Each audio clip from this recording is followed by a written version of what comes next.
esté con vosotros. Y con tu espíritu.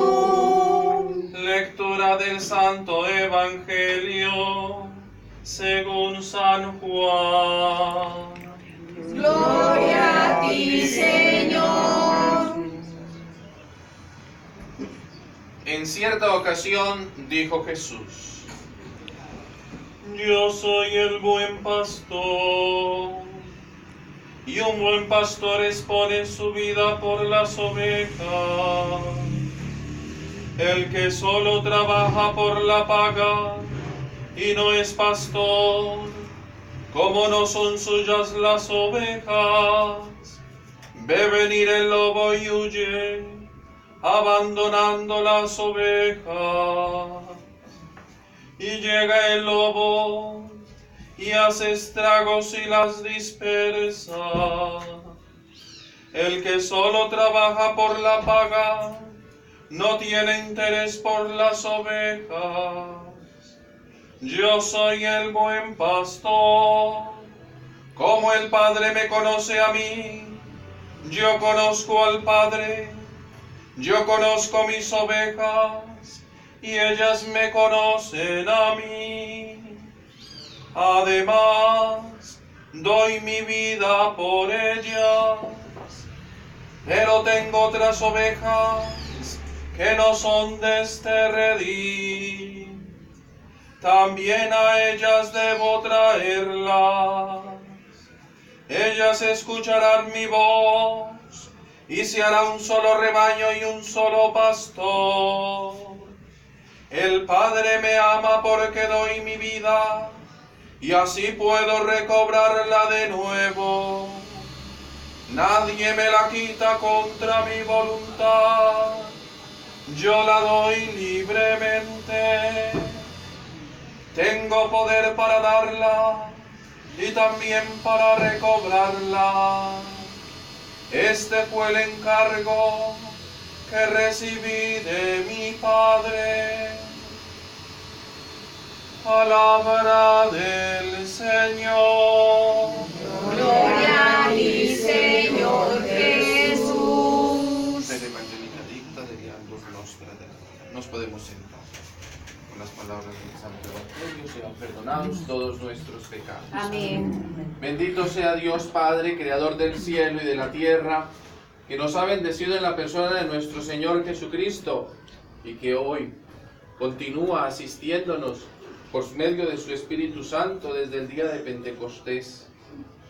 Yo soy el buen pastor que da la vida por las ovejas. En el Antiguo Testamento la figura del pastor es supremamente llamativa.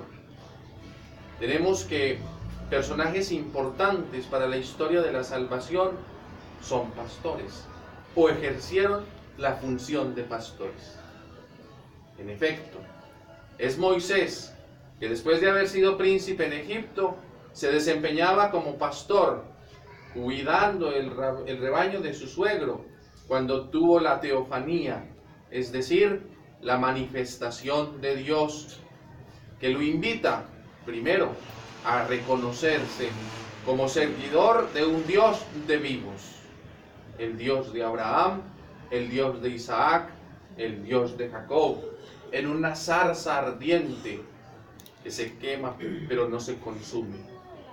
Ese Dios que le dice a Moisés: yo soy el que soy y he visto los sufrimientos de mi pueblo en Egipto, y establece a ese pastor una misión, y es una misión redentora, es una misión liberadora, es una misión redentora desde el punto de vista teológico y también desde el punto de vista político, porque efectivamente el pueblo de Israel va a ser liberado de la esclavitud, y quien fue llamado fue un sencillo y humilde pastor.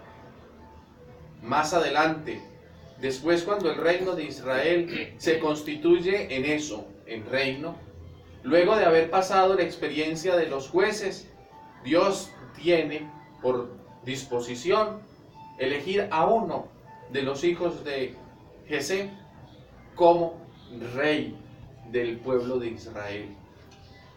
Y justo cuando el sacerdote va a ungir a ese nuevo rey, se encuentra que el que ha sido designado por Dios no está. De igual manera a lo que sucedió con Moisés, ese niño, ese ser humano, ese hijo menor de Jesé, está cumpliendo sus obligaciones como pastor, cuidando las ovejas. Dios, por lo tanto, para ese pastor tiene también una misión también desde el punto de vista teológico muy interesante y desde el punto de vista político, porque lo consagra como rey de Israel, a pesar de que ya había otro que ostentaba tal dignidad. El rey David, por lo tanto, también es pastor. Vemos entonces que la figura del pastor es una figura recurrente en la Escritura. Y justo porque es recurrente en la Escritura, es que Jesús la vuelve a tomar en el Evangelio que acabamos de escuchar. Él es el buen pastor que da la vida por sus ovejas. Nosotros quizás estamos ya acostumbrándonos a un discurso eclesial muy común, que es el discurso de la misericordia. Y quizás muchas veces tenemos el peligro de malinterpretar ese discurso.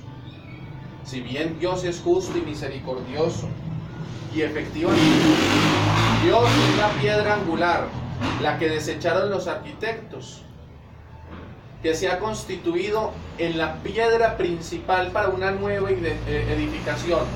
No una edificación de un solo edificio, sino la edificación de un nuevo reino, el reino de Dios, el reino de los cielos. Jesús entonces asume la condición que había asumido Moisés.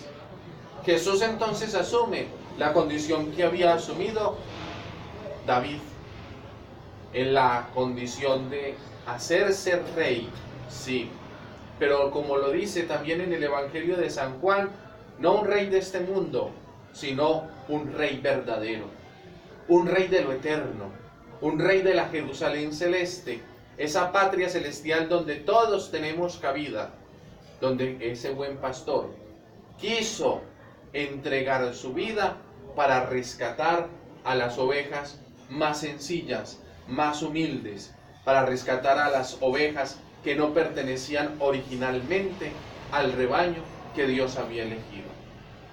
Ninguno de nosotros es judío por nacimiento. Es por la actitud de Cristo que asume el patronazgo, asume la dirección, asume su condición de pastor, que nosotros hemos sido invitados y ya nos configuramos totalmente con Cristo al hacer parte de un solo rebaño y un solo pastor. Ese rebaño es el rebaño de la iglesia. Ese pastor es el único sacerdote, el único y verdadero. En Moisés tenemos la figura del sacerdocio arónico, del sacerdocio levítico, porque él era descendiente de Leví. En David tenemos la figura del rey, tenemos la figura de la realeza. Cristo es sacerdote, porque también es descendiente de Leví. Cristo es rey, porque es hijo de José, y José es de la casa de David. Y Jesús nos invita que nosotros debemos de asumir el rol de profetas, como Él mismo es profeta. La renovación de las promesas bautismales que hicimos al inicio de esta celebración eucarística, cuando nos bañamos nuevamente con agua bendecida por el sacerdote, nos debe de alimentar nuestro entendimiento en el sentido de que debemos aceptar una difícil tarea, la tarea de asumir nuestra triple condición de profetas, sacerdotes y reyes. Esa triple condición que la recibimos en el bautismo y que es difícilmente cumplible. Hoy es el día del buen pastor, pero por lo que es el día del buen pastor, no es el día exclusivo de los sacerdotes, sino que es el día de todos los que nos asimilamos a Cristo, de todos los que nos convertimos en Cristos, en alter Christus, Y lo hacemos gracias a las aguas purificadoras del bautismo. Lo hacemos gracias a la economía de la salvación que la tenemos en el sacramento de la penitencia. Y lo somos gracias a la Eucaristía que nos alimenta verdaderamente con el cuerpo de Cristo, la sangre de nuestro Señor y adicionalmente la palabra de vida, el agua, la palabra, el pan y el vino se constituyen entonces en signos de nuestra condición de profetas, en signos de nuestra condición de pastores. Las madres de familia, hoy, el Día del Buen Pastor, deben de asumir con orgullo esa condición de pastorelas, de pequeñas pastoras. Todos los sacerdotes tenemos madres, y fueron nuestras madres las que nos sembraron la semilla de la fe. Fueron nuestras madres las primeras pastoras que nosotros tuvimos, independientemente si tenemos el ejercicio del sacerdocio ministerial o participamos del sacerdocio común de los fieles. Ustedes, madres, son pastoras. Ustedes, madres, asumen como Cristo, que es el buen pastor, que da la vida por sus ovejas. Sus ovejas son sus hijos, su esposo, sus nietos, sus bisnietos. Las personas que ven en ustedes algún signo de autoridad moral, de autoridad religiosa, de autoridad